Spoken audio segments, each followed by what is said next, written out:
बंदी छोड़ सतगुरु रामपाल जी परमेश्वर जी की जय हो। परमपिता परमात्मा सारी सृष्टि के रचनहार कुल मालिक असंख्य ब्रह्मांडों के स्वामी जगत गुरु तीनों लोकों में प्रवेश करके सबका धारण पोषण करने वाले राजाधिराज आत्माधार नाथों के नाथ देवों के देव महादेव सर्वेश्वर महेश्वर मृत्युंजय अजरो अमर आदि अनादि सनातनी प्रभु जगत पिता जगदीश्वर श्री श्री 1008 की उपाधि के वास्तविक अधिकारी अकाल मूर्त शब्द स्वरूपी राम वासुदेव सर्वगतम परम परम पूज्य प्रथम पूज्य परम संत परम पुरुष परम धनी परम दयालु सत्य कबीर हक्का कबीर अल्लाहु कबीर अल्लाहु अकबर बाखबर अल्लाह ताला जगत के तारणहार जगत के मुक्तिदाता जगत के जगन्नाथ हारे के सहारे हिंदुओं के राम मुसलमानों के अल्लाह सिखों के वाहिगुरु ईसाइयों के मसीह दया के सागर दयानिधि करुणा के सागर करुणानिधि स्वयंभू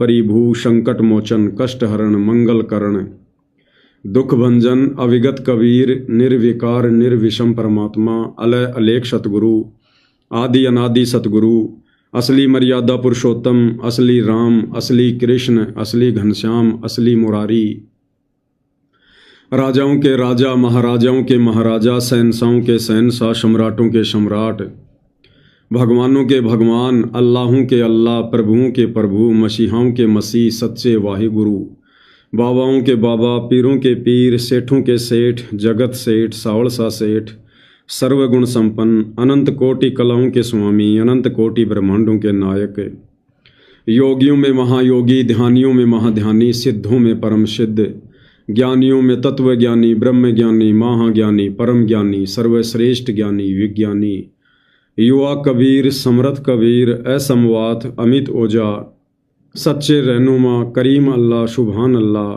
दुनिया के अंतिम पैगंबर 8 सितंबर 1951 से गांव धनाना जिला सोनीपत हरियाणा भारतवर्ष की पावन भूमि पे प्रकट रियल कल की भगवान श्री नारायण साकार हरि श्री बाबा साहेब नूर अनंत परमात्मा सच्चे दरवेश सच्चे बाखबर संत श्रोमणी सतगुरु रामपाल जी परमेश्वर जी के चरण कमल में साध संगति से जुड़े हुए देश विदेश से आप और हम सभी सत्सेवक भाई बहनों का अनंत कोटि दंडवत प्रणाम।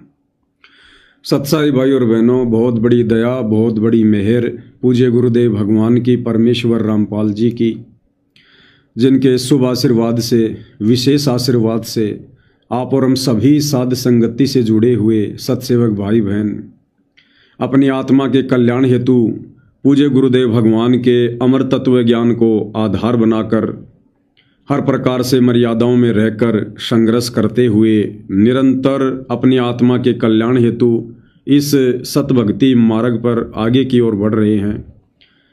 भाई और बहनों, पूज्य गुरुदेव भगवान के विशेष आशीर्वाद से आप और हमें साध संगति प्राप्त है। पूज्य गुरुदेव भगवान की शत महिमा करने का मौका मिला है, क्योंकि गुरुदेव ने हमें अपने यथार्थ 13वें कबीर पंथ यथार्थ मिशन यथार्थ मोक्ष मार्ग साध संगति से जोड़ दिया है। ये आप और हमारा परम सौभाग्य है, और इस परम सौभाग्य के लिए हम पूज्य गुरुदेव भगवान का जितना अधिक दंडवत धन्यवाद करें उतना ही कम है।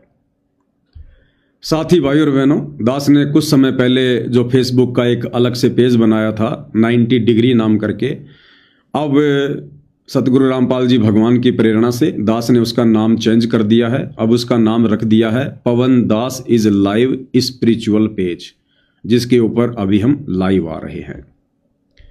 तो भाई और बहनों, वर्तमान में पूज्य गुरुदेव भगवान अपने मिशन के तहत हिसार जेल में बैठकर जो विशेष संदेश अपनी विशेष आत्माओं को दृढ़ता देने के लिए भेज रहे हैं, उन विशेष संदेशों के ऊपर निष्कर्ष निकालने की प्रक्रिया उन्हीं के आशीर्वाद से लगातार जारी है। आज विशेष संदेश नंबर 32 का भाग नंबर 2 है, और ये जो विशेष संदेश है जिसके ऊपर वीडियो बन रहे हैं, विशेषकर विशेष संदेश नंबर 32, ये हिसार जेल से आया हुआ संदेश नहीं है। ये विशेष संदेश सतलोक आश्रम वालों ने जींद सत्संग 1997 का एक पार्ट जो है वो चला रखा है, क्योंकि इसमें परमात्मा ने भक्तों को दान की महत्वता के विषय में बताया है। ताकि भक्तों को दान करने की प्रेरणा हो। वर्तमान में इस सत्संग का फायदा काल प्रेरणा से सतगुरु रामपाल जी का कलयुगी परिवार उठा रहा है, ताकि संगत उन्हें ज़्यादा से ज़्यादा दान करे, ज़्यादा से ज़्यादा पाठ करवाए, ज्योति करवाए। तो भाई और बहनों, आप और हमने तो पूज्य गुरुदेव भगवान का चाहे कोई भी सत्संग हो, नया हो या पुराना हो, वैसे तो परम संत के जो सत्संग होते हैं वो नए पुराने नहीं होते हैं, क्योंकि परमात्मा कोई समय के अनुसार बात नहीं बोलते हैं। परमात्मा जो भी बोलते हैं यथार्थता बोलते हैं, जो हर देश काल और परिस्थिति में लागू होती है। इसलिए गुरु का सत्संग कभी भी नया या पुराना नहीं होता है। तो आप और हमने तो उन सत्संगों में पूज्य गुरुदेव भगवान ने जो संकेत छुपा रखे हैं, जो बात वे आज खुलकर सार्वजनिक करवाना चाहते हैं, आप और हमने तो उन बातों से मतलब है, गुरुदेव भगवान के उन संकेतों से मतलब है। और हमने इस सतभक्ति मार्ग पर दृढ़ता से आगे बढ़ने के लिए अपने पूज्य गुरुदेव भगवान में किस प्रकार से लगन लगानी है, कितना उनके प्रति समर्पित होना है और किस कदर हमने मर्यादाओं को लेकर सावधान रहना है, इन तमाम बातों की जानकारी आप और हमारे लिए अति आवश्यक है। और इसीलिए पूज्य गुरुदेव भगवान ने हमें ये मौका दिया है साध संगति से जुड़कर अपनी महिमा के माध्यम से हमें उन बातों तक पहुंचाने के लिए। तो भाई और बहनों, जिक्र चल रहा है जिस समय पांडवों को 14 वर्ष का वनवास मिला हुआ था, दुर्योधन ने दुर्वासा ऋषि की खूब सेवा की स्वार्थवश, ताकि दुर्वासा ऋषि बाद में मेरे कहने से जंगल में जाकर पांडवों को श्राप देकर आ जाए। तो दुर्वासा ऋषि 88,000 ऋषियों के साथ दुर्योधन का मलिन अन्न खाकर दुर्बुद्धि का शिकार होकर और पांडवों को श्राप देने की दृष्टि से चला जाता है। और वहाँ जाने के बाद फिर पांचों पांडव और द्रौपदी अपने गुरुदेव श्री कृष्ण जी को याद करते हैं। और फिर आगे गुरुदेव भगवान हमें जो समझाना चाहते हैं हमने वो समझना है। वहाँ पर श्री कृष्ण जी प्रकट नहीं हुए, क्योंकि श्री कृष्ण जी अंतर्यामी नहीं है। श्री कृष्ण अर्थात श्री विष्णु जी को इस बात का ज्ञान नहीं हो सकता कि कौन भगत दुखी है, कौन भगत सुखी है। तो ऐसे समय में जब उस परमपिता परमेश्वर की आत्मा के ऊपर विशेष आपत्ति आती है, और जब वो आत्मा चाहे पक्षी योनि में हो, चाहे पशु योनि में हो, चाहे मनुष्य योनि में हो, चाहे देव योनि में हो, जब वो आत्मा हृदय से पुकार करती है, और यदि उस आत्मा के कुछ पुण्य कर्म शेष होते हैं, तो यही परमपिता परमात्मा कबीर देव सतगुरु रामपाल जी भगवान उस आत्मा की किसी न किसी रूप में जाकर किसी न किसी तरह से सोच छल छिद्र करके उसकी रक्षा करता है, उसकी मदद करता है। तो पांचों पांडव, द्रौपदी, कुंती, ये किसी जन्म में कबीर भगवान सतगुरु रामपाल जी की शरण में थे, उनकी अच्छी आत्मा रही है। तो जब इन्होंने श्री कृष्ण जी को याद किया, तो आत्मा का वास्तविक साथी कबीर भगवान सतगुरु रामपाल जी वहाँ पर श्री कृष्ण जी का रूप बनाकर प्रकट हो जाते हैं। आगे की कथा हम गुरुदेव भगवान के मुख कमल से सुनेंगे, और उसके बाद हम समझने का प्रयास करेंगे कि किस प्रकार से परमेश्वर अपनी आत्माओं की मदद करता है। द्रौपदी अर्ज करती है भगवान कृष्ण से। उसी समय सतपुरुष कबीर साहब कृष्ण रूप बना कर आते हैं, क्योंकि जहां पर महाराज कहते हैं दास गरीब साहब दुखता जड़े, जहाँ किसी के साथ जुल्म होता है वो पूर्ण ब्रह्म परमात्मा आकर के मदद करते हैं। नहीं तो युग काल वो खत्म कर दे, भक्ति उठ जाओ यहाँ से, खत्म हो जाओ को भक्ति न चाहो अभी कोई ना, अरे चाहो है काल की भक्ति ना करे कोई किसी प्रकार, लेकिन बंदी छोड़ इस भक्ति की आस्था जमाए रखने की खातिर खुद आकर प्रकट होते। कबीर साहब ने खुद नरसिंह रूप बनाया था। अब इन बातों का अविश्वास नहीं होगा, क्योंकि हमने यही सुना है कि विष्णु भगवान ने ही नरसिंह रूप धारण किया। क्या कह रहे हैं पूज्य गुरुदेव भगवान कि जब किसी आत्मा के ऊपर विशेष आपत्ति आती है तो कबीर भगवान ही आकर उसकी मदद करता है। जैसे त्रेता युग में भगत प्रहलाद के ऊपर आपत्ति आई तो परमात्मा कबीर जी ने नरसिंह रूप धारण किया और भगत प्रहलाद की मदद की, उसकी रक्षा की, और महिमा हो गई विष्णु जी की। इसी प्रकार भाई और बहनों, ये परमात्मा ही आता है, ये ब्रह्मा विष्णु महेश अन्य देवी देवता जिनकी हम आध्यात्मिक ज्ञानहीनता के चलते भक्ति कर रहे थे, इनको पूज रहे थे और सोच रहे थे कि ये हमारी मदद कर रहे हैं।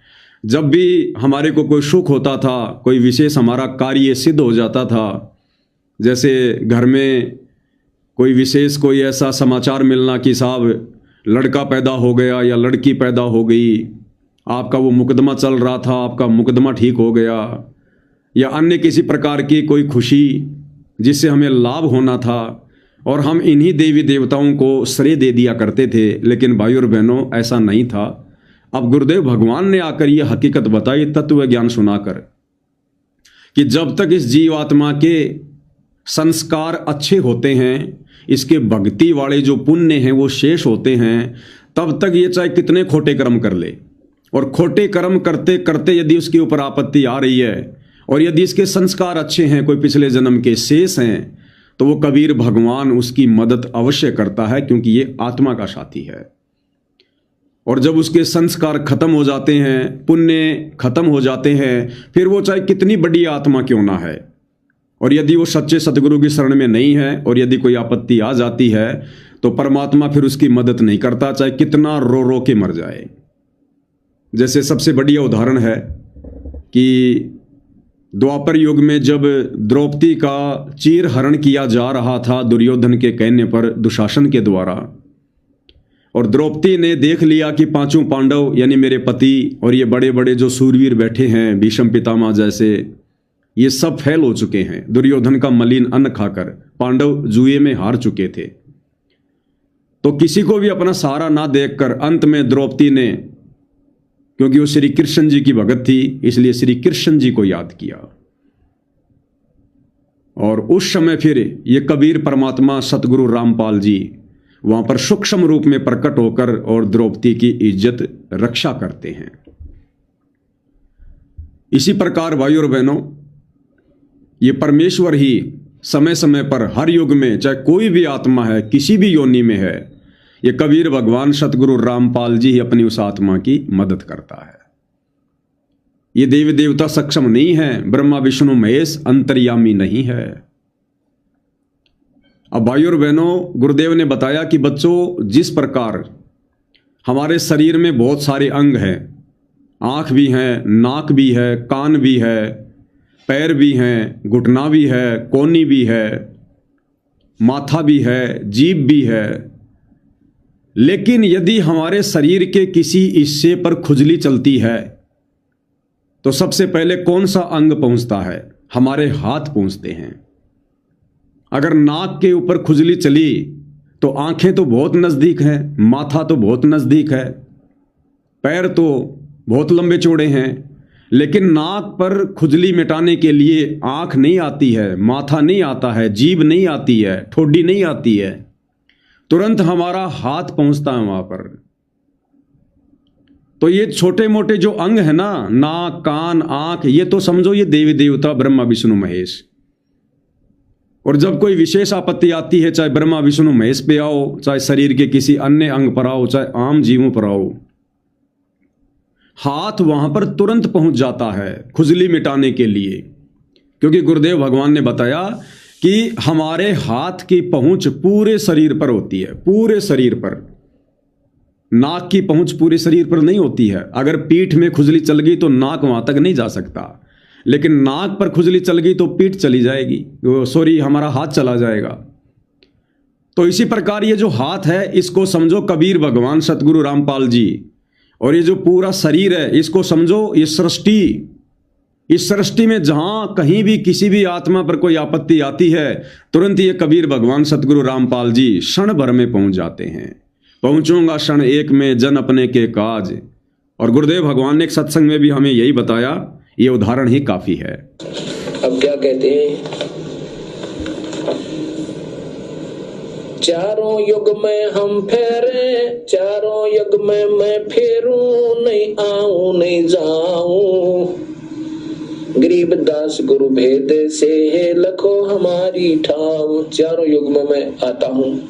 वैसे तो जैसे हमारे शरीर में कहीं भी, चाहे पंजे में, पैर के पंजे में कोई कांटा लग जावे, एकदम हाथ पहुंच जाता है फ्रिक्शन ऑफ सेकंड में।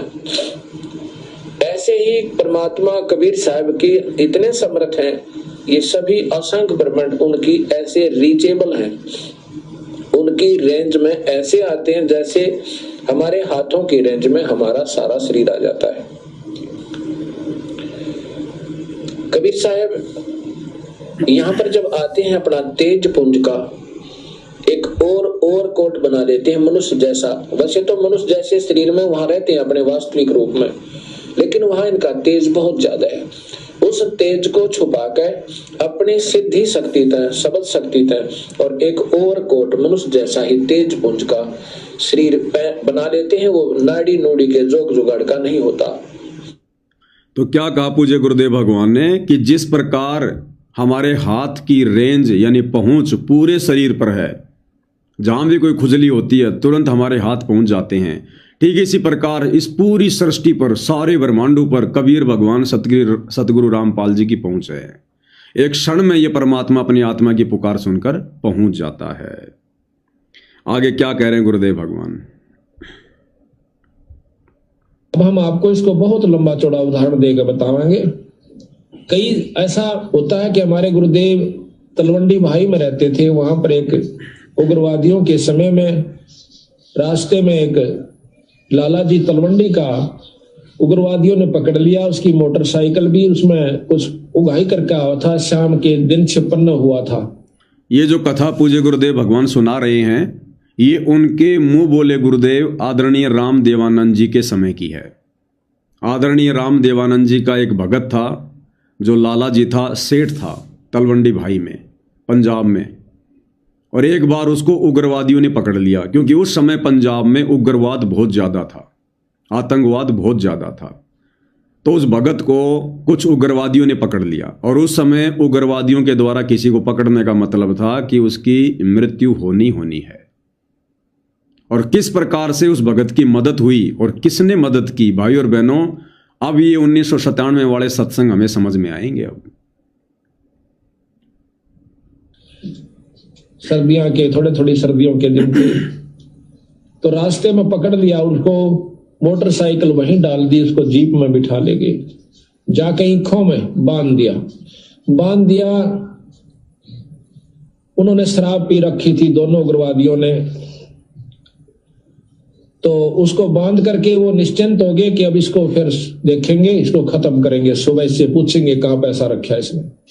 एक तो दारू पी का वहीं लौट गया एक साइड में, एक चला गया कहीं दूसरे स्थान पर किसी कोठे में सौण की खातिर। तब उस लाला जी ने उस भक्त ने अर्ज करी, हे परमात्मा, हे गुरुदेव, आज मेरी जान बचाओ मालिक। कहते हैं बहुत तड़प हुई, उसी समय हमारे गुरुदेव वहां पर प्रकट हो जाते हैं। अब ये बात सुन के फिर आपको समझ में आ जाएगी आपका किसने नरसिंह रूप बनाया था। क्या कह रहे हैं गुरुदेव भगवान? अब ये बात समझने की है, फिर आपके समझ में आ जाएगी कि वो नरसिंह रूप किसने बनाया था। कहते हैं वहां पर हमारे गुरु जी प्रकट हो गए। कौन? आदरणीय राम देवानंद जी। अब भाई और बहनों, असल में कौन प्रकट होता है? अभी अभी गुरुदेव ने बताया, पूरी सृष्टि पर कबीर भगवान की ही पहुंच है, उन्हीं की रीच है। जब भी उनकी आत्मा पर आपत्ति आती है, परमात्मा क्षण भर में पहुंच जाते हैं। अब त्रेता युग में पहुंचे कौन? कबीर भगवान सतगुरु रामपाल जी नरसिंह रूप धारण करके। और महिमा किसकी हो गई? विष्णु जी की। अब हम तो विष्णु समझ रहे हैं, ब्रह्मा विष्णु महेश वाले विष्णु को। असल में विष्णु कौन है? पहुंचा तो विष्णु ही था, लेकिन असल में विष्णु कौन है?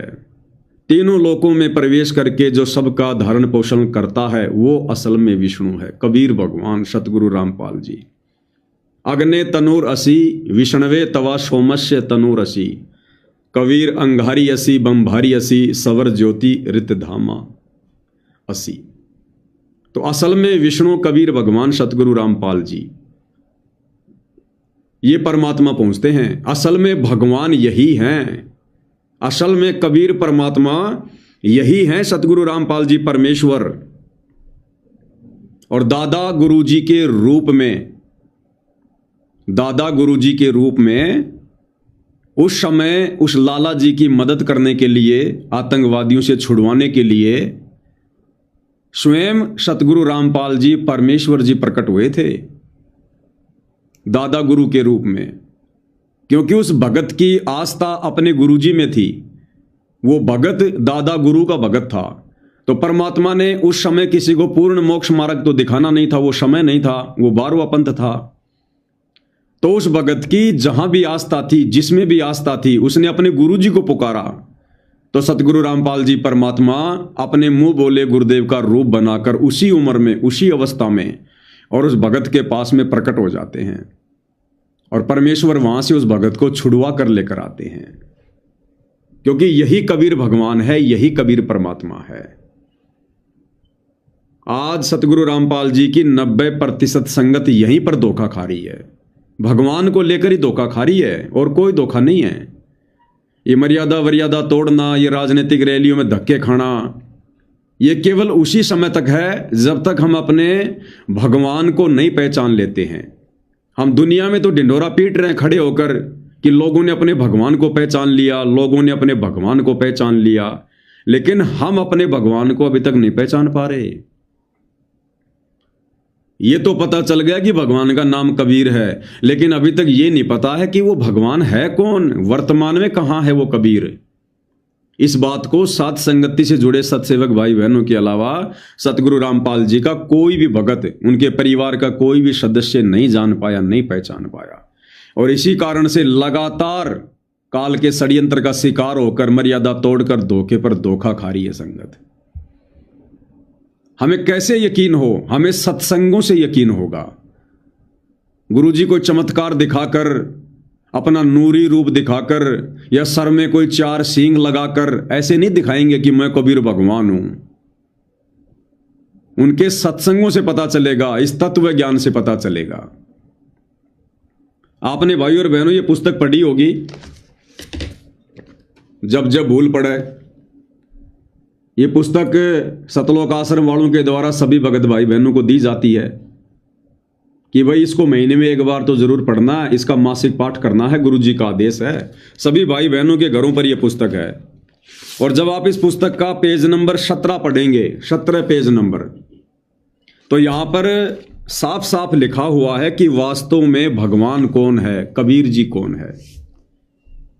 गुरुदेव ने जिक्र किया कि एक समय मैं अपने गुरुजी के आदेश से कहीं पर सत्संग करने गया था, पाठ करने, और पीछे से गुरुजी आ गए कुटिया में, जिंद में, और पूछा कि भाई गुरुदेव का नाम लेकर कि भाई अभी रामपाल आया या नहीं आया। तो सेवक बोले जी अभी तो नहीं आए। बोला उसको आना था इस समय तक। तो कई बार सेवकों से पूछ लिया। उसके बाद एक सेवक गया तुरंत गुरुदेव के पास में और सूचना दी कि ऐसे ऐसे दादा गुरुजी आए हुए हैं, आपको याद कर रहे हैं। वो समय भाई और बहनों दादा गुरुजी का अंत का समय था। उस समय वो शरीर छोड़ने वाले थे। तो गुरुदेव भगवान ने तुरंत आज्ञा पाकर, यानी जैसे उनको पता चला, एक अच्छे शिष्य की भूमिका निभाते हुए सतगुरु रामपाल जी ने किसी की साइकिल उठाई और तुरंत अपने गुरुदेव से मिलने पहुंच गए। और जब जिंद कुटिया में गुरुदेव भगवान आए तो जैसा कि एक योग्य सुयोग्य भगत का लक्षण होता है, हालांकि सतगुरु रामपाल जी तो स्वयं भगवान हैं, कबीर देव हैं, लेकिन उन्होंने एक अच्छे भगत की भूमिका निभाकर आप और हमें अच्छा भगत बनने की प्रेरणा दी है। तो गुरुदेव भगवान ने आकर आदरणीय रामदेवानंद जी को दंडवत प्रणाम किया और उनके चरणों की तरफ बैठकर उनके चरण चंपटी करने लगे, चरण दबाने लगे। और भी सेवादार खड़े हुए थे। अब दादा गुरुदेव ने क्या किया? दादा गुरुदेव ने परमात्मा जी का शीश पकड़ा दोनों हाथों से, जैसे प्यार प्रेम से पकड़ते हैं ना, ऐसे गुरुदेव का शीश पकड़ा और अपने मुंह के पास किया और गुरुदेव का माथा चूमा प्यार से, प्रेम से। और क्या कहा जो इस पुस्तक में लिखा हुआ है। ये बात तो सब मानते हैं कि ये पुस्तक हिसार जेल से सतगुरु रामपाल जी ने भेजी है। फिर क्या कहा गुरुदेव ने? फिर उन्होंने क्या किया? दास उसी समय भगत की मोटरसाइकिल लेकर तत्काल पहुंचा। कई भगत बैठे थे। दास ने दंडवत प्रणाम किया, चरण चंपी करने लगा। दास का सिर पकड़ा और ऊपर को किया। दादा गुरुजी ने सतगुरु रामपाल जी का सिर पकड़ा और ऊपर को किया। बोले, मैंने भगवान पा लिया। क्या बोले दादा गुरुजी? मैंने भगवान पा लिया और तेरा पाना दुर्लभ हो गया। दादा गुरुजी कह रहे हैं सतगुरु रामपाल जी को कि मैंने भगवान पा लिया, अर्थात 650 साल पहले जो घटना घटित हुई थी पंडित रामानंद जी और कबीर जी के बीच में, सेम टू सेम वही लीला वर्तमान में चल रही है। क्योंकि कबीर भगवान ने अपनी वाणी के अनुसार 12वें पंथ में आना था आगे चलकर। तो 17 फरवरी 1988 को कबीर भगवान सतगुरु रामपाल जी 12वें पंथ में आ गए। आदरणीय रामदेवानंद जी को मुंह बोला गुरु बना लिया, जैसे काशी में पंडित रामानंद जी को बनाया था, और सब कुछ उनको बता दिया गया था। और गुरुदेव भगवान ने बता दिया था कि स्वामी जी आप मेरे मुंह बोले गुरु बने रहिए। और असल में सतगुरु रामपाल जी ने दादा गुरु जी को दीक्षा दी, उनको यथार्थ सतनाम दिया, उनको सारनाम दिया, और एक जो रहस्य होता है, जो गुप्त बात होती है, वो उन दोनों के बीच में रही। लेकिन अंत के समय में परमात्मा ने यह क्लियर भी करवाना था कि आगे चलकर मेरी संगत धोखा ना खा जाए, अपने भगवान को पहचानने में कोई त्रुटि ना कर दे। तो अंत के समय में परमात्मा ने इस लीला को जन्म दिया। और दादा गुरुजी सतगुरु रामपाल जी का माथा पकड़कर चूम कर कह रहे हैं कि मैंने भगवान पा लिया। बताओ भाई, और कौन सा भगवान पा लिया? और कौन सा भगवान पा लिया था? और तो कोई भगवान उनको मिला ही नहीं आके। तो सतगुरु रामपाल जी को कह रहे हैं कि हे कबीर भगवान, हे सारी सृष्टि के मालिक, आपने मुझे अपनी शरण में ले लिया। आप कैसी कैसी अद्भुत लीला को जन्म देते हैं, किसी को कानों कान खबीर भी नहीं होती। दुनिया सोच भी नहीं सकती कि कौन किसका चेला है, कौन किसका गुरु है। एक डाल पे दो पक्षी बैठे, कौन गुरु कौन चेला रे।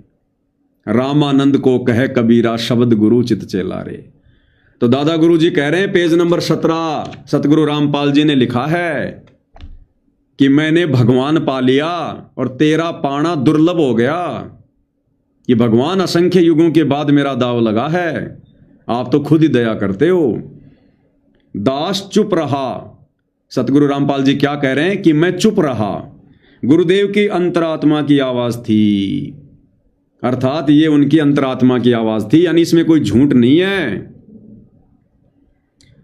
और आपको सतलोक आश्रम वालों के द्वारा इसी पुस्तक जब जब भूल पड़े कि जो एक ऑडियो बनाई गई है एआई से सतगुरु रामपाल जी की नकली आवाज में, ये भी आप सबको पता है। आपको उस एआई की आवाज में भी जो सतलोक आश्रम वालों ने बनाई है, आपको उस आवाज में भी सुना देते हैं क्या कुछ हुआ था। जब उनका जींद कुटिया में डेरा था, दास उनकी आज्ञा लेकर गांव में सत्संग व पाठ करने गया था। सेवादारों को बताया था कि दास उस दिन आएगा, तब तक गुरुजी का ध्यान रखना। उस निश्चित दिन को दास कुछ लेट हो गया। कुटिया में केवल गुरुजी के स्नान आदि की व्यवस्था शुद्धता से की थी। शुद्धता का ध्यान रखते हुए दास जींद पहुंचकर किसी भगत के घर स्नान करने लगा, जिस कारण से देरी हुई। उस समय तक सेवादारों से 10 बार पूछा कि रामपाल आया है। उनको तान रखा था कि पता करो क्यों नहीं आया। उस समय मोबाइल को तो जानते भी नहीं थे, अन्य फोन भी गांव में नहीं थे। जब भक्तों को पता चला तो एक भक्त आया और बोला, स्वामी जी ने 10 बार पूछ लिया कि कहाँ है, आज आने की कह गया था, क्या कारण हुआ। दास उसी समय भगत की मोटरसाइकिल लेकर तत्काल पहुंचा। कई भगत बैठे थे। दास ने दंडवत किया और चरण चंपी करने लगा। दास का सिर पकड़ा और ऊपर को किया। बोले, मैंने भगवान पा लिया, तेरा पाना दुर्लभ हो गया। दास चुप रहा। गुरुदेव की अंतरात्मा की आवाज थी। दास का सिर पकड़ा और ऊपर को किया। बोले, मैंने भगवान पा लिया, तेरा पाना दुर्लभ हो गया। दास चुप रहा। गुरुदेव की अंतरात्मा की आवाज थी।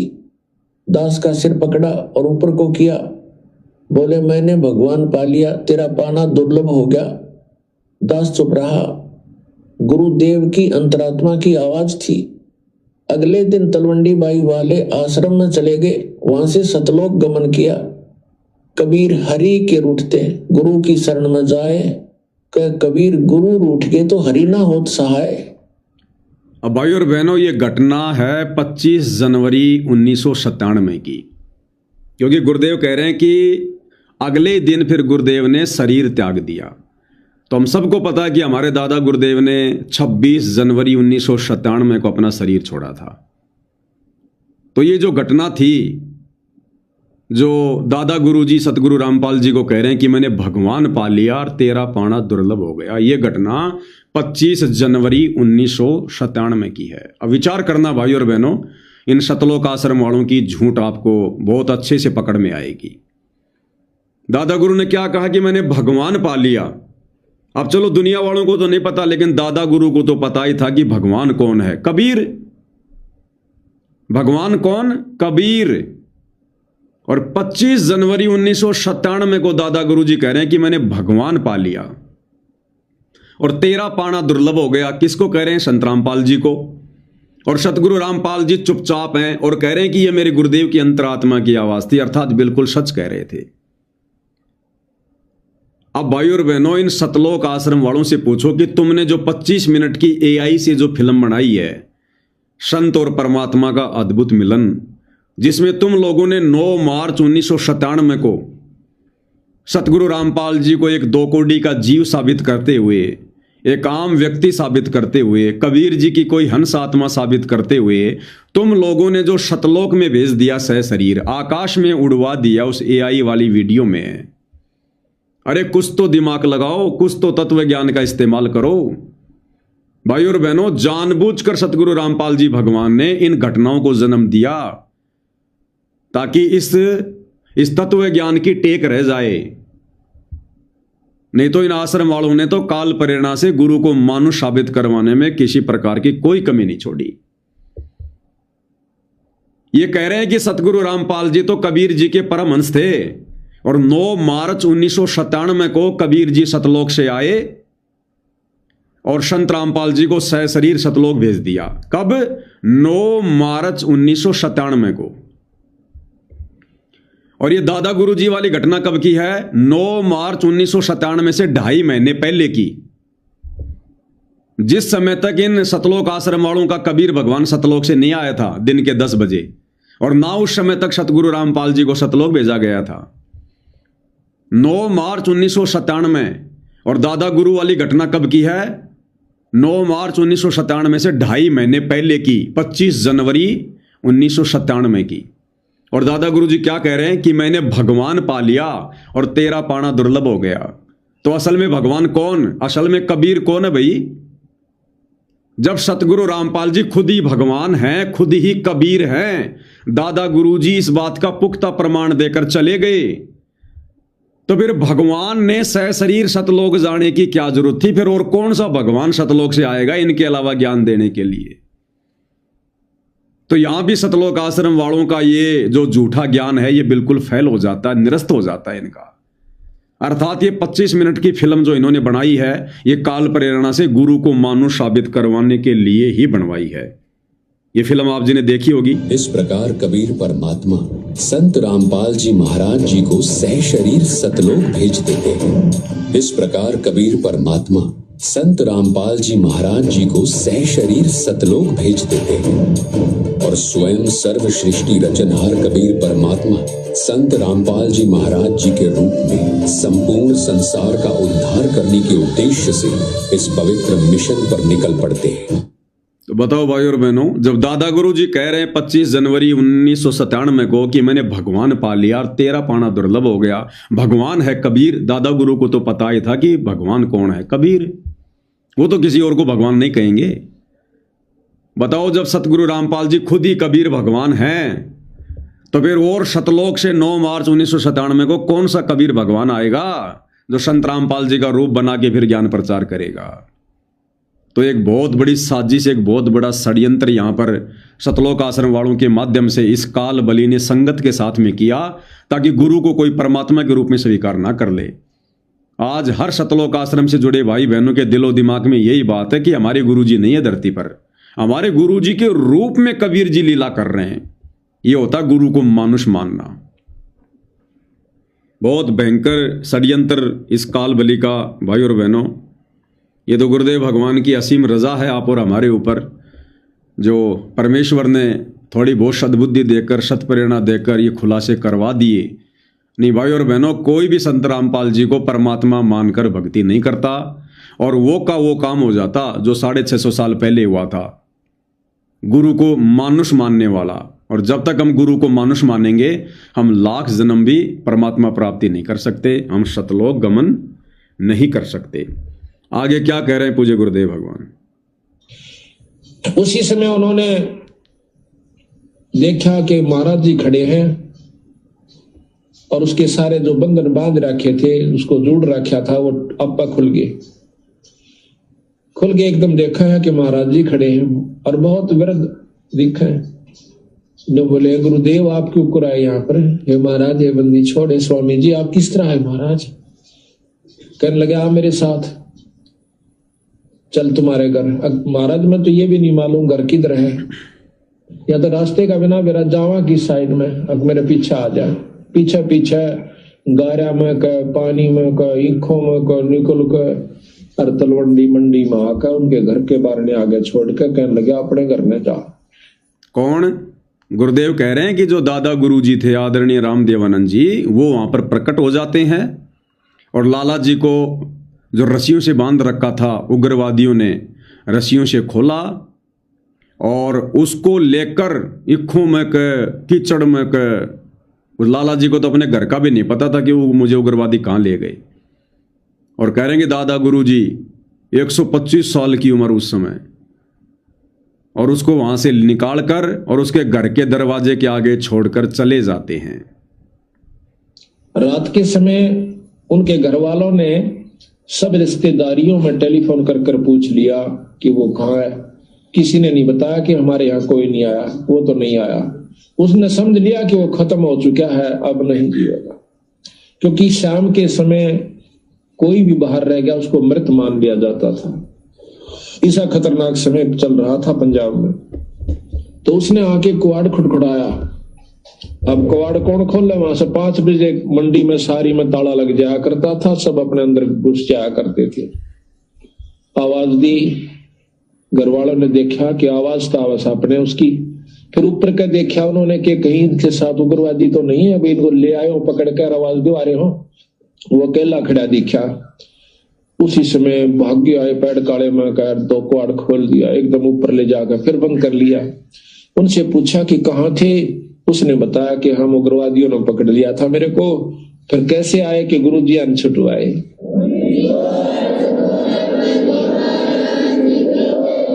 कहते गुरुजी अन छुटवाया। गुरुजी गए थे वहां पर, मैंने खोल के लाइन आज में मार दिया जाता है। तो महाराज जी उन दिनों बीमार चल रहे थे, बड़े महाराज कुटिया में थे तलवंडी। तो कहने लगे वो सारा परिवार सुबह सुबह सतगुरु आपने रक्षा कर दी, ये बंदी छोड़े गुरुदेव, ये स्वामी जी आपकी कृपा से हमारा लड़का बच गया है। महाराज आपको कैसे मालूम हुआ आप वहां पहुंच गए? अब वो ने कह रहा के कह रहे हो तुम, मुझे ध्यान अच्छी तरह बताओ, कहना क्या चाह रहे हो, कौन? लाला जी और लाला जी का परिवार सुबह दादा गुरु जी के पास गए कुटिया में और दादाजी का धन्यवाद करने लगे कि हे गुरुदेव आपने हमारा बच्चा बचा लिया। हे महाराज आपको कैसे पता चला कि हमारे बच्चे को उग्रवादियों ने पकड़ लिया? अब दादा गुरु जी क्या कह रहे हैं कि रे तुम क्या कह रहे हो भाई, मेरी तो कुछ समझ में नहीं आ रहा, कौन उग्रवादी कौन क्या? बोले महाराज आपको पता नहीं, आप गए थे वहां पर, इसको उग्रवादियों ने पकड़ लिया था और आप इसको कल छुड़वा के लाए थे हमारे घर के आगे छोड़कर, फिर आप जी आश्रम में आए हो। तो दादा गुरु जी बोले रे मैं कित जाऊं था भाई, अरे मेरी चलने फिरने की हालत वैसे नहीं, मैं बीमार पड़ा हुआ, थोड़े बहुत अस्वस्थ थे उस समय कि रे मेरी चलने फिरने की हिम्मत नहीं, इतनी मेरी उम्र हो रही और रात में तो मेरे को दिखाई भी ना दे भाई। दादा गुरु जी बोले, फिर दादा गुरु जी बोले बंदी छोड़ थे, गरीब दास जी थे भाई, कबीर साहब थे, बंदी छोड़ गए थे तेरे को छुड़वाने के लिए। कि कह रहे हो तुम, मुझे ध्यान अच्छी तरह बताओ, कहना क्या चाह रहे हो, कौन मर गया कौन बच गया। उन्होंने फिर सारी बताई कि महाराज आपको ज्ञान नहीं, आप वहां गए इस बच्चे को लाए निकाल के। ने बोला भाई बंदी छोड़ थे ये कबीर साहब, गरीबदास जी थे। अरे मेरा पूठा भी ना जाता, मैं किस जाऊं था बावड़ो। अब देखिएगा कि वो अपने हंस को बढ़ाई देते हैं और काम उसके बदले में आप कर जाते हैं। वो अपने हंस को बढ़ाई देते हैं और काम उसके बदले में आप कर जाते हैं। कौन?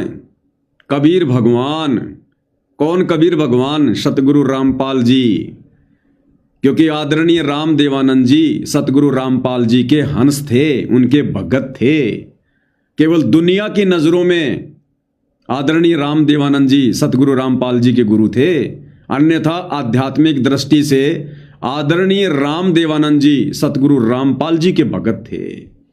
और उस लाला जी की आस्था अपने गुरु जी में थी, राम देवानंद जी में थी, और उसने पुकार भी अपने गुरु जी का नाम लेकर ही की थी। तो सतगुरु रामपाल जी, ये कबीर भगवान, ये कबीर परमात्मा, ये वहां पर प्रकट हुए। गरीबदास जी प्रकट नहीं हुए, दाढ़ी मूंछ वाला कबीर प्रकट नहीं हुआ।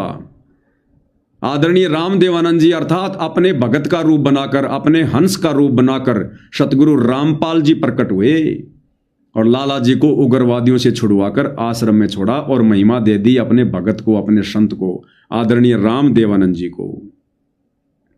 क्या कह रहे हैं परमात्मा? कौन थे आदरणीय राम देवानंद जी?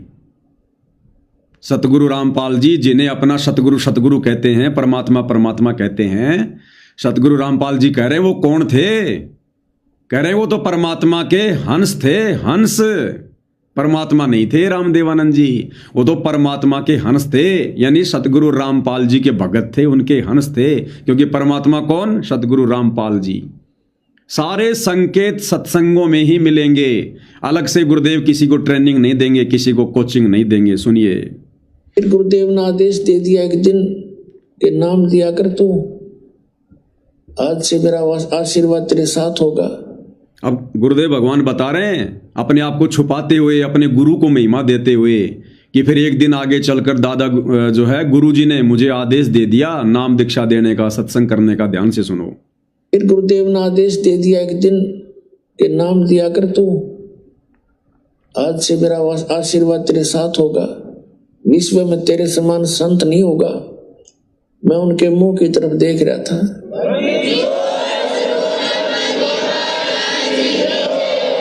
क्योंकि अपनी औकात से जीव खूब परिचित होता है, मानने चाहे ना मानने। मुझे अपनी स्थिति का पता था कि जितना वजन इन्होंने दास पर रख दिया इस योग्य नहीं है। फिर भी मेर है उनकी, गुरु मेर करें तो कागज हंस बना दे। तो उन्होंने कहा तेरे साथ रहूंगा, चिंता मत करना। और आज से सभी जितने उनके शिष्य थे सबसे कह दिया था कि आज के बाद मैं तुम्हारा गुरु नहीं हूं। आज से दोबारा इससे उपदेश ले लो और इसको गुरु बनाओ, इससे तुम्हारा मोक्ष होगा। अब यह बात भी नहीं हमारे गले उतरे थी।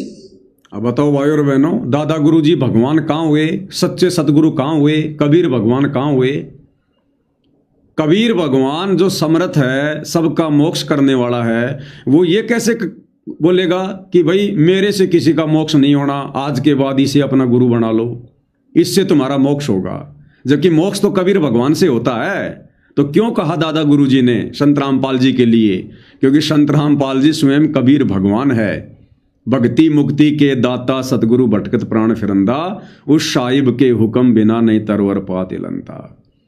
तो जब वो ठीक का समय आया और सतगुरु रामपाल जी ने संकेत किया, तो दादा गुरु जी ने सर्व संगत के सामने कह दिया कि भैया आज के बाद मैं किसी का गुरु नहीं, और ये जो तुम्हारे सामने जो खड़ा है ये तुम्हारा गुरु है, दोबारा इससे दीक्षा ले लो, इसी से तुम्हारा मोक्ष होगा।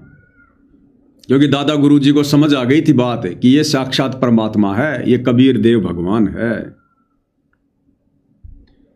उन तो मौज है उनकी।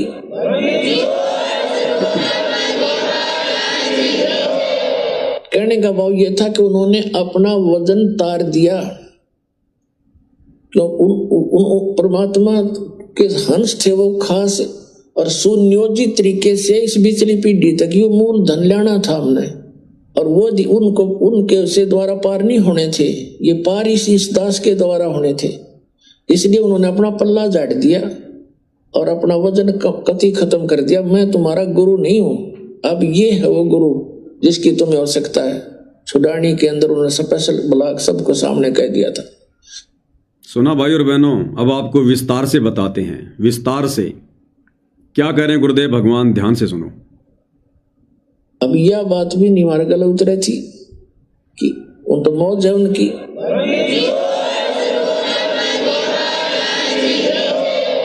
कहने का भाव ये था कि उन्होंने अपना वजन उतार दिया। क्या कह रहे हैं गुरुदेव कि उन्होंने अपना वजन उतार दिया। किसने? दादा गुरुजी ने। अरे दादा गुरुजी अगर भगवान होते, सच्चे सतगुरु होते, तो सच्चे सतगुरु पर कोई भार चढ़ता है क्या? सच्चे सतगुरु पर कोई भार चढ़ता है क्या? कोई वजन बढ़ता है क्या चेलों का?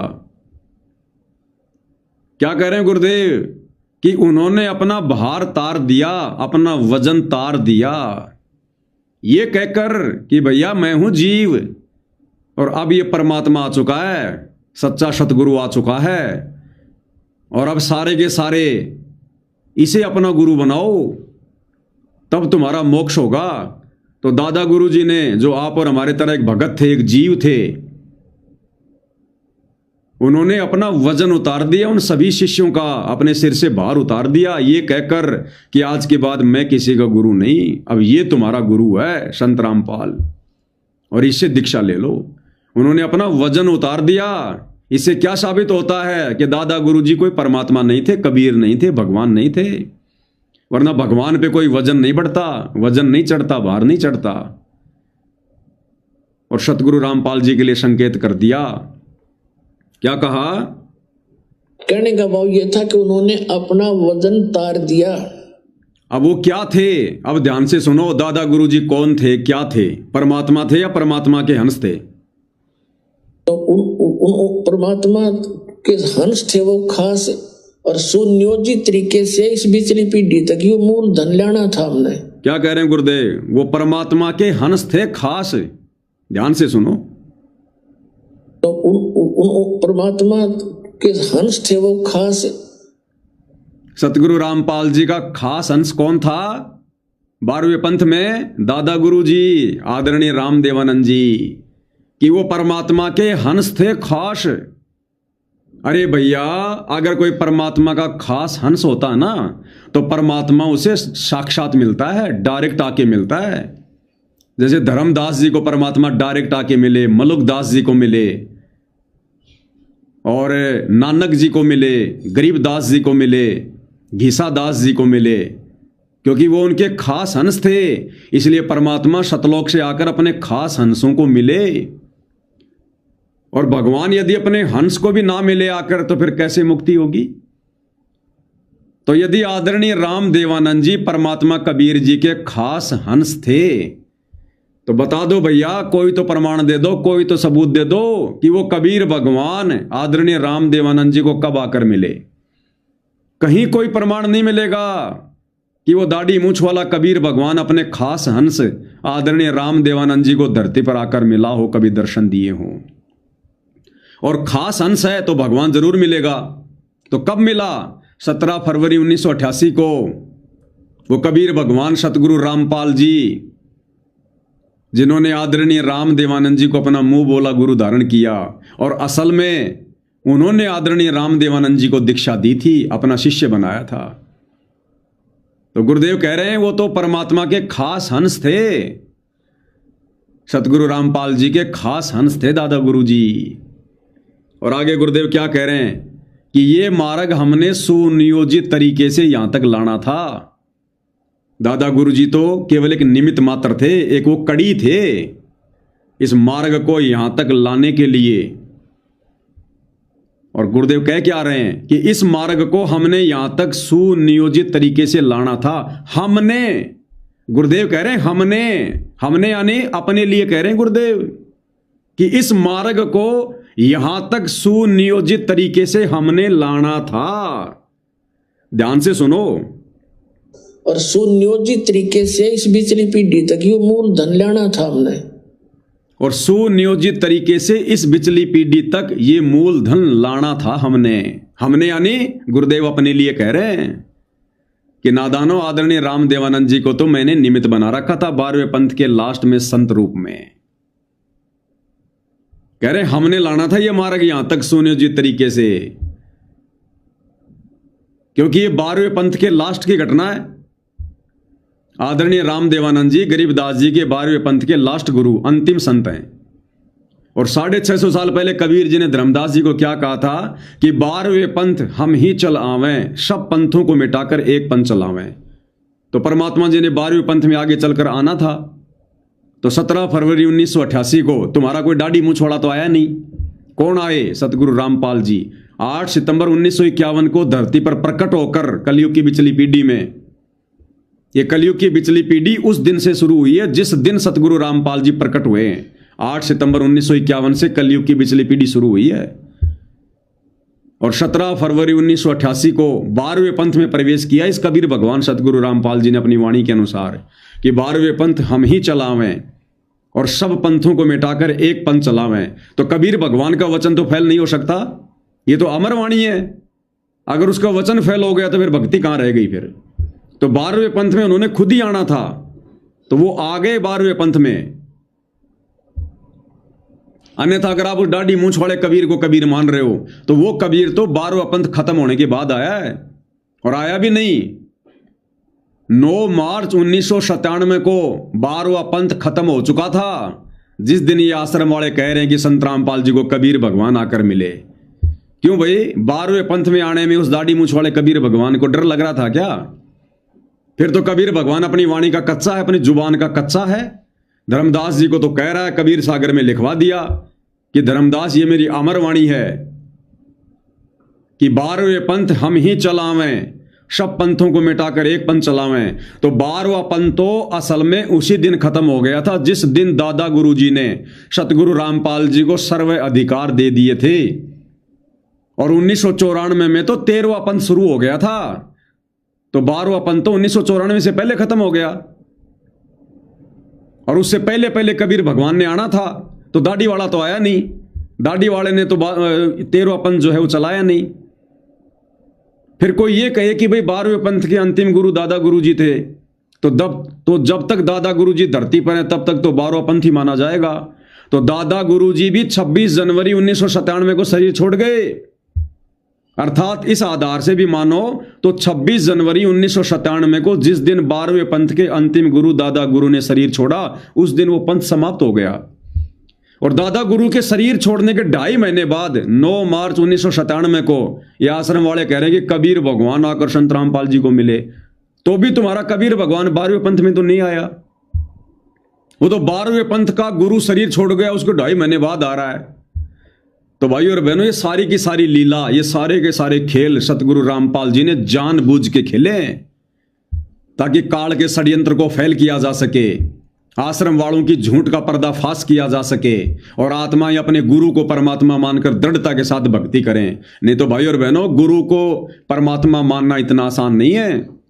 अगर गुरुदेव भगवान साथ संगति शुरू ना करवाते और इन गूढ़ रहस्यों को उजागर ना करवाते, आज आप और हम भगत भाई बहन भी संदेह करते कि हमारे गुरुजी भगवान नहीं हो सकते, संत रामपाल जी भगवान नहीं हो सकते। तो अगर वो दाढ़ी मूंछ वाला ही कबीर भगवान है तो भैया 12वां पंथ तो 1994 में खत्म हो गया। 12वें पंथ का गुरु भी 26 जनवरी 1997 को शरीर छोड़ गया, फिर भी तुम्हारा वो कबीर नहीं आया। लेकिन कबीर की वाणी झूठी नहीं हो सकती, कबीर झूठा नहीं हो सकता। साध वचन पलटे नहीं, चाहे पलट जाए ब्रह्मांड। तो भैया 17 फरवरी 1988 को संत रामपाल जी के रूप में उन्होंने 12वें पंथ में प्रवेश किया और अपनी वाणी के अनुसार कि सब पंथों को मिटाकर एक पंथ चलावें 1994 में अपना यथार्थ 13वां पंथ उन्होंने शुरू कर दिया। तो क्या कह रहे हैं गुरुदेव कि उनको यहां तक सुनियोजित तरीके से हमने लाना था। क्या कह रहे हैं मालिक? और सुनियोजित तरीके से इस बिचली पीढ़ी तक ये मूल धन लाना था हमने, और वो उनको उनके से द्वारा पार नहीं होने थे, ये पार इस दास के द्वारा होने थे। क्या कह रहे हैं गुरुदेव कि उनके द्वारा तो कोई पार भी नहीं होना था, आदरणीय राम देवानंद जी के माध्यम से तो किसी का मोक्ष भी नहीं होना था, कोई पार भी नहीं होना था। कह रहे हैं ये पार ही इस दास के माध्यम से होने थे। यानी गुरु जी अपने लिए कह रहे हैं कि जीवों का मोक्ष ही मेरे द्वारा होना था। सुनो ध्यान से। और वो उनको उनके से द्वारा पार नहीं होने थे, ये पार इस दास के द्वारा होने थे। इसलिए उन्होंने अपना पल्ला झाड़ दिया और अपना वजन कति खत्म कर दिया। मैं तुम्हारा गुरु नहीं हूं, अब ये है वो गुरु जिसकी तुम्हें आवश्यकता है। छुड़ानी के अंदर उन्होंने स्पेशल ब्लॉक सबको सामने कह दिया था। तो बताओ भाई और बहनों, कौन हुआ परमात्मा? इतने प्रमाण, इतने सबूत मिल रहे हैं, इस पापी मन को संदेह करने की गुंजाइश नहीं रहनी चाहिए अगर कोई अधिकारी आत्मा है तो। और सुन लो, दादा गुरुजी कौन थे, उनको क्या ज्ञान था, कितना उनको तत्व ज्ञान था।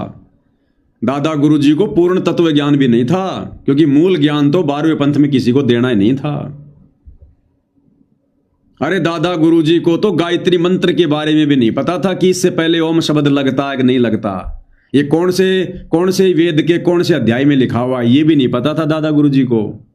क्या कह रहे हैं गुरुदेव भगवान कि इस दास से पहले किसी भी ऋषि महात्मा को ये नहीं पता था कि गायत्री मंत्र क्या है। तो इसी प्रकार जो परमात्मा ने अपने वचन बोले हैं, दिए थे इस काल में, आगे बोले हैं, उन वचनों को बिगाड़ करके अपनी चतुरता दिखा के उस यजुर्वेद अध्याय नंबर 36 मंत्र नंबर 3 को बिगाड़ के गायत्री नाम लिख दिया। और इस दास से पहले किसी को ये नहीं मालूम था ये गायत्री मंत्र है के सांग से घोटा घोटा करते ये ऋषि मैं ऋषि भी। और क्या कह रहे हैं गुरुदेव? नंबर 3 को बिगाड़ के गायत्री नाम लिख दिया। और इस दास से पहले किसी को ये नहीं मालूम था ये गायत्री मंत्र है के सांग से घोटा घोटा करते ये ऋषि मैं ऋषि भी। गुरुदेव कह रहे इस दास से पहले ये गायत्री मंत्र क्या है किसी को नहीं पता था। अब दास से पहले यानी सतगुरु रामपाल जी से पहले तो भैया दादा गुरुजी भी आ जाते हैं। सतगुरु रामपाल जी से पहले तो दादा गुरुजी भी आ जाते हैं।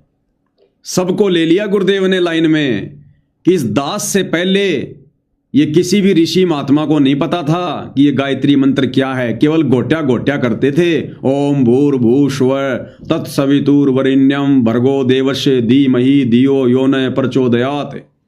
केवल रट्टा लगाया करते थे।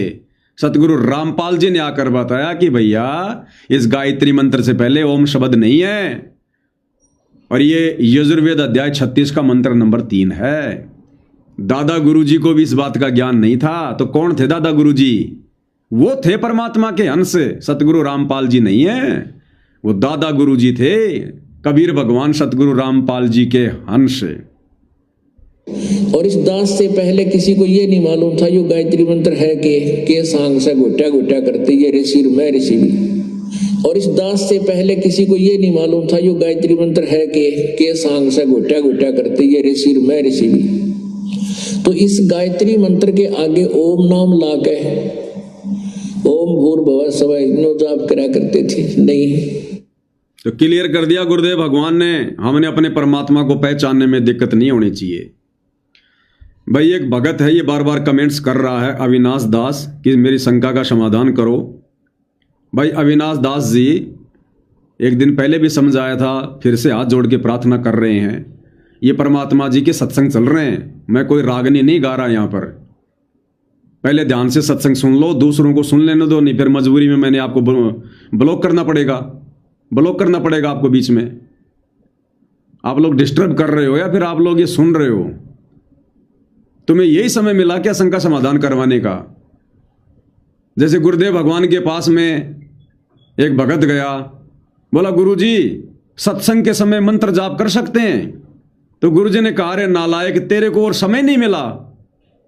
तेरे को सत्संग के दौरान ही सुमरण करने का समय मिलता है क्या? सत्संग के बाद में कितना समय पड़ा, उस समय आराम से जाप कर लिया कर। सत्संग ध्यान से सुनना भी सुमरण करने में आता है, उतना ही फल मिलता है। तो भाई अविनाश दास जी, आप वो बिहार वाले तो हो नहीं सकते, क्योंकि वो तो समझदार आत्मा है। आपको इसी समय मिला क्या? यही समय मिला आपको शंका समाधान करवाने का? और कोई भगत ही नहीं है तुम्हारे संपर्क में? मेरा व्हाट्सएप नंबर है, बाद में डाल दो मैसेज भैया, थोड़ा बहुत कॉमन सेंस का प्रयोग करो भगत जी, ये तो भेड़चाल है। फिर क्या क्या सुन रहे हो फिर आप? आपका ध्यान तो कमेंट्स लिखने में है, आप क्या खाक सुन रहे हो फिर? ये फिर कहते हो मैं सत्सेवक हूं। आगे क्या कह रहे हैं परमात्मा? क्योंकि वो अगर उस गुरु की बेइज्जती हो से तब बंदी छोड़ की बेइज्जती हो से। क्या कह रहे हैं गुरुदेव? दादा गुरु जी का रूप बनाकर कबीर भगवान सतगुरु रामपाल जी ने उस लाला जी की उग्रवादियों से रक्षा की, और कह रहे हैं यदि उसके हंस की बेइज्जती होती है तो बंदी छोड़ की बेइज्जती होती है। क्योंकि भगत ने पुकारा अपने गुरु को, और यदि गुरु जाकर भगत की मदद नहीं करता है तो कल को गुरु की बेइज्जती होती है। तो कहते हैं अगर उसके हंस की बेइज्जती होती है, यानी कबीर भगवान के यदि भगत की हंस की बेइज्जती होती है तो समझो कबीर भगवान की बेइज्जती है। तो अपने गुरु की महिमा बनाए रखने के लिए सतगुरु रामपाल जी ने उनका रूप बनाकर और उनके भगत की उस समय रक्षा की। क्योंकि वो अगर उस गुरु की बेइज्जती हो से तब बंदी छोड़ की बेइज्जती हो से। भक्ति से उठ जाएगा इंसानों का ये मन, तो इसलिए बंदी छोड़ा करके। अब हम ये भी नहीं कह सकते कि हमारे गुरुजी ना छुड़ाया, क्योंकि प्रत्यक्ष गुरुजी, और ये भी नहीं कह सकते कि सतपुरुष ने नहीं छुड़ाया। अब जो उसके बदले में आकर रक्षा करते हैं तो उसमें कोई अंतर नहीं है। अंतर है भी नहीं और मानना भी नहीं चाहिए। अंतर है भी नहीं और अंतर मानना भी नहीं चाहिए। तो आज जो भगत भाई बहन ये कहते हैं कि सतगुरु रामपाल जी तो कबीर जी के परमहंस हैं, कबीर जी के अवतार हैं, तो इस आधार से भी विचार कर लो भाई और बहनों। अगर कबीर भगवान भी किसी को अगर भेजता है, वैसे तो भेजता नहीं, क्लियर हो चुका है, परमात्मा खुद ही आते हैं, वे समर्थ हैं, उन्होंने किसी के सहारे की आवश्यकता नहीं पड़ती है। फिर भी जैसे तुम लोगों की बुद्धि काम कर रही है वर्तमान में गुरु को मानुष मानने वाली, तो इस आधार से भी परमात्मा कह रहे हैं कि परमात्मा के द्वारा भेजे गए हंस में और परमात्मा में कोई अंतर नहीं होता और अंतर मानना भी नहीं चाहिए। तो इस आधार से सतलोक आश्रम वालों ने यदि वो अपने गुरु जी को कबीर जी का हंस भी मानते हैं तो सतगुरु रामपाल जी में और कबीर जी में किसी प्रकार का कोई अंतर उन्होंने नहीं मानना चाहिए, और अपने गुरु को ही परमेश्वर मानकर, कबीर भगवान मानकर उनकी पूजा करनी चाहिए। और जून के महीने में जिस कागज की नकली बेजुबान मुर्दा कबीर के समझे जाने वाली दाढ़ी मूछ वाली फोटो को भगवान मानकर जो ये उसका प्रकट दिवस मनाते हैं वो बंद कर देना चाहिए इस आधार से भी। क्योंकि क्या कह रहे हैं परमात्मा? जिस पर साहिब राजी ताही को तू बंद। जिस पर साहिब राजी ताही को तू बंद। ध्यान से सुनो भाई और बहनों। जिस पर साहिब राजी ताही को तू बंद, उसी पर बंदगी कर दो जिस पर परमात्मा प्रसन्न हो जाए। ये तो एक मोटे उदाहरण है यहाँ पर, जिससे राष्ट्रपति प्रधानमंत्री जिस पर राजी से जिस व्यक्ति पर उस पर मेल करण तो सारे काम सरेंगे। इसी प्रकार जिस पर परमात्मा बंदी छोड़ प्रसन्न है उसी की शरण में रहने तो आपको लाभ मिलेगा। ऊंचे उसके बरने आगे बैठे रहो सारा दिन, कोई फर्क नहीं पड़ेगा। क्या कह रहे हैं गुरुदेव? जिस पर साहिब राजी ताही को तू बंद। जिस पर कबीर भगवान खुश है उसकी संगति करो, और वैसे चाहे उस कबीर भगवान के दरवाजे के आगे बैठे रहना। और कबीर भगवान ने जिस हंस को, जिस भगत को निमित्त बना रखा है, अगर उससे मेल मिलाप नहीं रखोगे तो कबीर भगवान भी कुछ नहीं देगा, कुछ नहीं करेगा। तो वर्तमान में भाई और बहनों ये तो आप और हमें भली बातें समझ में आ गया कि साहिब कौन है, कबीर भगवान कौन है, सतगुरु रामपाल जी। और वर्तमान में सतगुरु रामपाल जी किस पर प्रसन्न है? अर्थात वर्तमान में परमात्मा का यथार्थ मोक्ष मिशन क्या है? साध संगति। साध संगति के लिए परमात्मा ने किस आत्मा को खड़ा किया? इस 2 कोड़ी के नाचीज को, इस जड़ बुद्धि जीव को, इस पवन दास को। तो कहते हैं जिस पर साहिब राजी ताही को तू बंद। बंद यानी उसकी बंदगी कर। अब आप और हमें तो अपनी औकात का पता है, कलयुग की बिचली पीढ़ी है, हम किसी भगत की बंदगी करके तो हम धोखा खा नहीं सकते। तो यहां पर जो ये बंदगी का मतलब है, ये सतगुरु रामपाल जी ने अपने आप को छुपाते हुए, कबीर जी का दास बताते हुए आप और हमें भक्ति पर लगाने के लिए ये कहा है कि जिस पर साहिब राजी ताही को तू बंद। तो उन्होंने ये साबित किया कि मेरे ऊपर कबीर भगवान राजी हैं और मेरे से जो दीक्षा लेगा उसी का बेड़ा पार होगा। यूं चाहे तुम कबीर भगवान के दरवाजे पे जाके बैठ जाना, उसकी फोटो को चूमते रहना, कोई लाभ नहीं है। अब भाइयों और बहनों, यथार्थ 13वां कबीर पंथ चलने के बाद और विशेषकर 2014 बरवाला कांड के बाद जब सतगुरु रामपाल जी ने अपने भक्तों की छटनी शुरू की और छटे हुए भक्तों को अपना यथार्थ 13वां मिशन शुरू करके, सात संगति शुरू करके जब उससे जोड़ना शुरू किया और सात संगति के लिए परमात्मा ने इस पवन दास को खड़ा किया, तो अब हमें समझ में आएगा कि अब परमात्मा का हंस कौन है, अब साहिब का हंस कौन है, जिस पर साहिब राजी। क्योंकि बरवाला कांड के माध्यम से परमात्मा ने देख लिया उनके परिवार ने क्या किया, बड़े बड़े भक्तों ने क्या किया, तो परमात्मा उन पर तो राजी नहीं है, उन पर तो प्रसन्न नहीं है। उन्होंने तो खुद परमात्मा को जेल में बैठने के लिए मजबूर किया और बरवाला कांड में उन्होंने क्या क्या मनमानियां करते हुए गुल खिलाए। और वर्तमान में हिसार जेल में बैठकर वो अंतर्यामी क्या देख नहीं रहा कि मेरे हिसार जेल में आने के बाद और वर्तमान 2026 तक उनका परिवार क्या क्या गुल खिला रहा है, किस कदर भक्तों की मर्यादा तोड़वा रहा है, राजनीति में धक्के खिला रहा है। तो उन पर परमात्मा राजी नहीं है, ना अपने बेटे पर, ना बेटी पर, ना भाई पर, ना बंधुओं पर, ना रिश्तेदारों पर, ना कोऑर्डिनेटरों पर। अगर परमात्मा उन पर राजी होता तो ये बरवाला कांड ही नहीं होता, साध संगति की परमात्मा ने शुरुआत ही नहीं करनी होती। तो परमेश्वर ने छटनी करनी थी कच्चे पक्के हंसों की, भक्तों की। और 2014 बरवाला कांड के बाद परमात्मा ने 2015 के लास्ट में साध संगतियां शुरू करवा दी और साध संगति के लिए परमात्मा ने इस 2 कोड़ी के इस मंदबुद्धि प्राणी पवनदास को खड़ा कर दिया। अब यह है साध संगति सतगुरु रामपाल जी का मोक्ष मार्ग, यथार्थ मिशन ट्रेनिंग सेंटर। साध संगति से जुड़े बिना और साध संगति की जो मर्यादा है उनको फॉलो किए बिना हम सतलोक नहीं जा सकते। अब जो भाई बहन साध संगति से जुड़ेंगे, इस पवन दास से जुड़ने का मतलब है साध संगति से जुड़ना।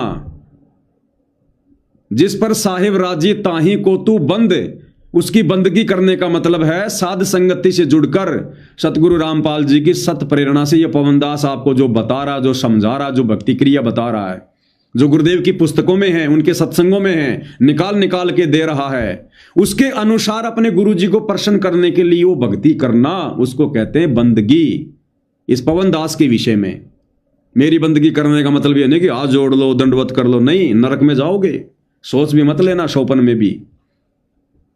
जीव जीव होता है, पीव पीव होता है, और ये तो पीव की यानी परमात्मा की मर्जी हो तो गधे को खड़ा करके अपना काम करवा ले, तो क्या हम गधे को दंडवत करेंगे? 650 साल पहले भगवान ने भैंसे राम से वेद मंत्र बुलवा दिए, तो क्या भैंसे राम को दंडवत करें? उसको भगवान मान ले, उसकी फोटो लगा ले अपने घर पे। तो उस भैंसे राम में, इस पवन दास में रत्ती भर भी अंतर नहीं है। रत्ती भर भी वो मेरे से कहीं ज्यादा अच्छा होगा, क्योंकि वो भैंसा होके संस्कृत बोल गया, मैं पवन दास इंसान होके शुद्ध हिंदी नहीं बोल पाता।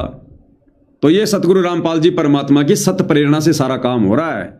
तो वर्तमान में यदि सतगुरु रामपाल जी का आशीर्वाद प्राप्त करना है, इस कलयुग की बिचली पीढ़ी में यदि मोक्ष प्राप्त करना है, तो भाई वर्तमान में अपनी लाखों की हो चाहे करोड़ों की हो, ये जितनी भी संगत है, इसमें सतगुरु रामपाल जी विशेष तौर पर, वैसे तो अपने सभी मर्यादित आत्माओं पे परमात्मा प्रसन्न है, खुश है, लेकिन विशेष तौर पर परमात्मा इस पवनदास 2 कोड़ी के जो है इस बैल के ऊपर परमात्मा प्रसन्न है।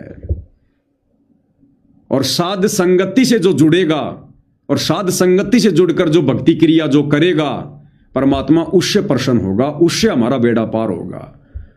क्योंकि हमें पता चल गया कि आज साहिब कौन है।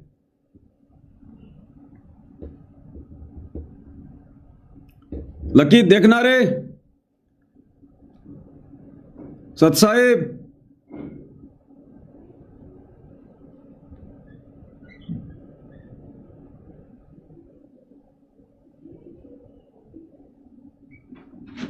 नेट गए।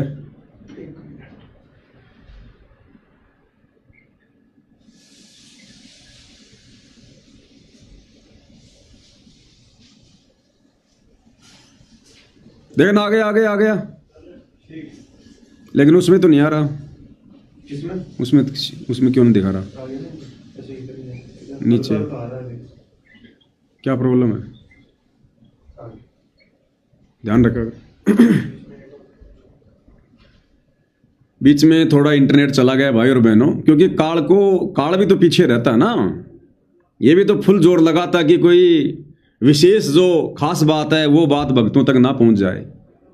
तो विशेष बात चल रही थी कि आज हमें साहिब का पता चल गया कि साहिब कौन है। साहिब सतगुरु रामपाल जी हैं और वर्तमान में सतगुरु रामपाल जी जिस भगत के ऊपर विशेष तौर पर प्रसन्न है, उस भगत की संगति करने से, अपनी आंखें खोलकर, कान खोलकर, बुद्धि विवेक का इस्तेमाल करके जो उस भगत की संगति करेगा उससे परमात्मा प्रसन्न होगा। इसलिए कहते हैं साध संगति हरि भक्ति बिन कोई न उतरे पार, निर्मल आदि अनादि है गंदा सब संसार। साध संगति यानी अच्छे भगत की संगति और हरि भक्ति यानी सतगुरु रामपाल जी की भक्ति। तो साध संगति और हरि यानी सतगुरु रामपाल जी की भक्ति के बिना कोई भगत पार नहीं हो सकता। तो जिस पर साहिब राजी ताही को तू बंद। तो वर्तमान समय में साहिब सतगुरु रामपाल जी इस कुत्ते पवन दास पर विशेष तौर पर प्रसन्न है। ये उनकी मेहर है, उनकी मौज है भाइयों और बहनों। जबकि मेरे अंदर कुछ भी ऐसा नहीं है, कुछ भी। मेरे पर तो मेरे घर वाले प्रसन्न नहीं है, बात बात पे टोक देते हैं, धमका देते हैं। घर वाले प्रसन्न नहीं है, परमात्मा कहां से प्रसन्न हो जाएगा। लेकिन उसकी मौज भैया, सतगुरु चाहे तो काग से हंस बना दे। तो वर्तमान में आध्यात्मिक दृष्टि से भाइयों और बहनों, भले चाहे आम समाज की दृष्टि से, रिश्तेदारों में, घर परिवार वालों में भले मेरी दो कोडी की इज्जत है, मुझे कोई कुछ नहीं मानता, कोई कुछ नहीं जानता, कोई लेना देना नहीं, रहे भी नहीं। लेकिन इस परमपिता परमात्मा कबीर साहिब सतगुरु रामपाल जी की नजर में यह दास कुछ विशेष है। परमात्मा ने आशीर्वाद दे के खड़ा किया हुआ है। तो जिस पर साहिब राजी ताही को तू बंद। तो वर्तमान में यदि सतगुरु रामपाल जी का विशेष आशीर्वाद, विशेष मेहर प्राप्त करनी है तो साध संगति से जुड़कर हमने तमाम भक्ति क्रिया करनी पड़ेंगी जो बताई जा रही हैं।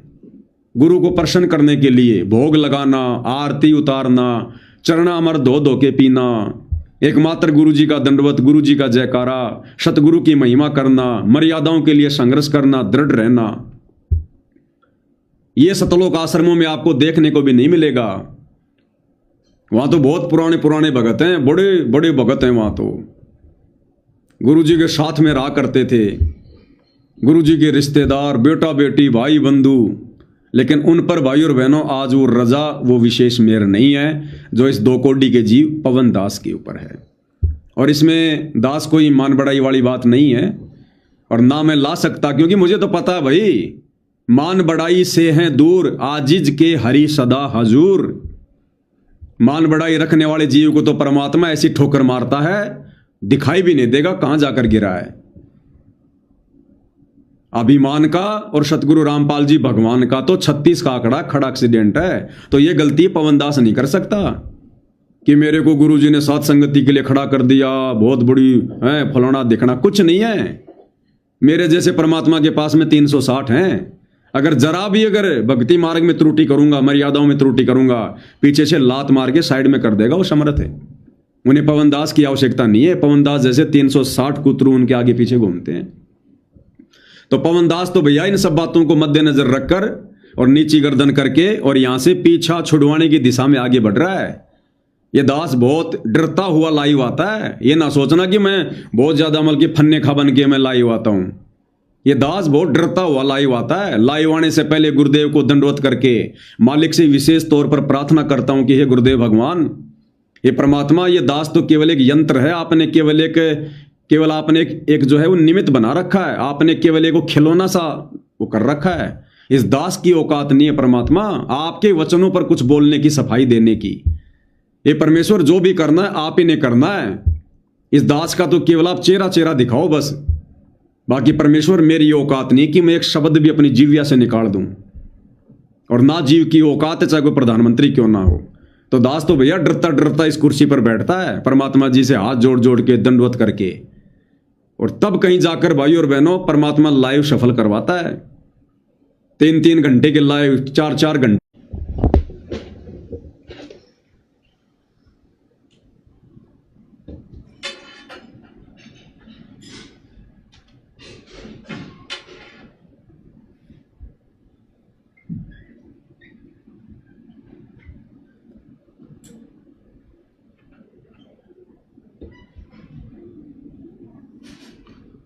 थोड़ा नेट की प्रॉब्लम है भाई और बहनों, थोड़ा ठीक कर रहे हैं, हो जाए तो थोड़ा।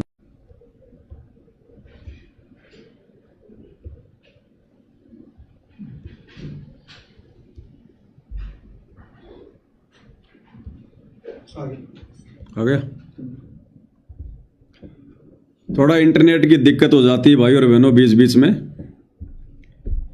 तो कहने का मतलब भाई और बहनों, इस दास की कोई औकात नहीं है, कोई हैसियत नहीं है। ये दास तो जब लाइव आता है उससे पहले गुरुदेव भगवान को दंडवत प्रणाम करके, कान पकड़ के बार बार माफी मांग के, परमात्मा से ये अर्ज करके कि हे पूज्य गुरुदेव भगवान, इस दास की कोई औकात नहीं, कोई हैसियत नहीं, मैं 2 कोटि का तुच्छ प्राणी जीव परमात्मा, ये श्वास भी आपने उधार दे रखी है गुरुदेव भगवान, मेरी तो उम्र भी शेष नहीं थी। ये परमात्मा आपने यदि खड़ा किया है तो सारा काम आप ही करोगे। इस दास की तो केवल शकल दिखाई दे बस, बाकी मेरी औकात नहीं है परमात्मा आपके प्रवचनों के ऊपर खुलासा करने की। ये परमेश्वर, ये काम तो ब्रह्मा विष्णु महेश नहीं कर सकते, काल और दुर्गा नहीं कर सकते, क्योंकि आपके वचनों पर खुलासा करने से पहले आपकी महिमा के विषय में जानकारी होनी चाहिए। और मालिक, मैं 2 कोटि का जीव, मैं क्या जानूं? नामदेव जैसे, रविदास जैसे, जो कई कई वर्षों तक 24 घंटे आप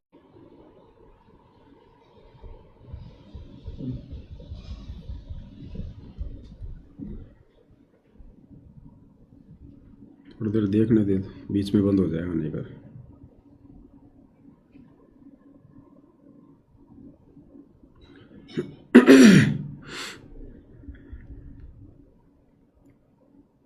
थोड़ा नेट की समस्या है भाई और बहनों, थोड़ा सा एक बार चलने दो, 1-2 मिनट देखते हैं, बीच बीच में डिस्कनेक्ट हो जाता है।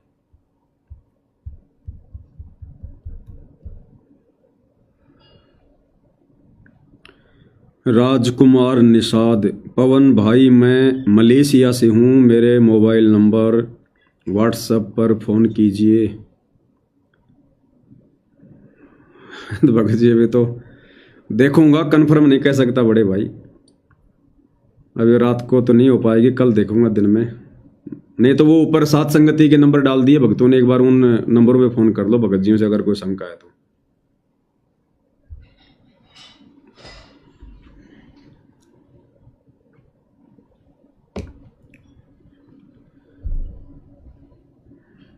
वो सेट कर दे।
लाइन वाइन ऐसे रहेंगे क्या, लाल वाली?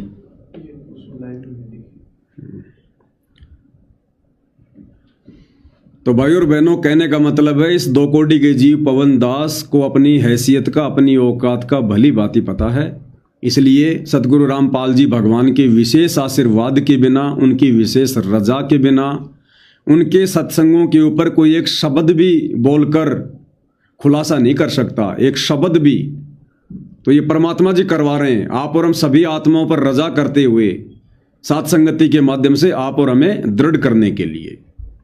तो गुरुदेव कह रहे हैं, जिस पर साहिब राजी ताही को तू बंद, जिस पर साहिब राजी ताही को तू बंद, उसी पर बंदगी कर दो जिस पर परमात्मा प्रसन्न हो जा सके। ये तो एक मोटे उदाहरण है यहाँ पर, जिससे राष्ट्रपति प्रधानमंत्री जिस पर राजी से, जिस व्यक्ति पर उस तक मेल करने तो सारे काम सरेंगे। इसी प्रकार जिस पर परमात्मा बंदी छोड़ प्रसन्न है, उसी की शरण में रहने तो आपको लाभ मिलेगा। ऊंचे उसके बरने आगे बैठे रहो सारा दिन, कोई फर्क नहीं पड़ेगा। तो भाई और बहनों, वर्तमान में अब आप देख लो, गुरुदेव कह रहे हैं जिस पर परमात्मा राजी है उसकी शरण में रहने से ही लाभ होगा।